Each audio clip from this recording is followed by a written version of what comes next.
It is a parrot has been trained to be a pet, and it is very cool. When you play with it, it doesn't bite you. It seems it understands we are good people. So it is beautiful. It's green. But unfortunately, this parrot tried to bite all feature like wings and tails. It's not good, but it gets mad or get used to live with the people and it doesn't want to fly around. And this one they cannot sell because they love this parrot. It's their pet. So they brought this parrot from the store when it's very young, like 15 days old. It's very cool.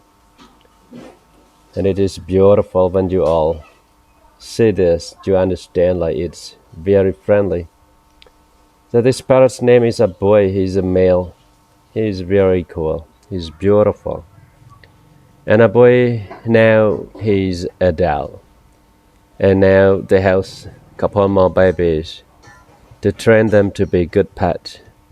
And they're very beautiful. It's special species that they can imitate the human language. They can practice some words. They can be speaking parrots. Right, it's beautiful. It is wonderful to have it at home and you can play with it. It is very good. So please enjoy watching all this video. Thank you very much for watching this.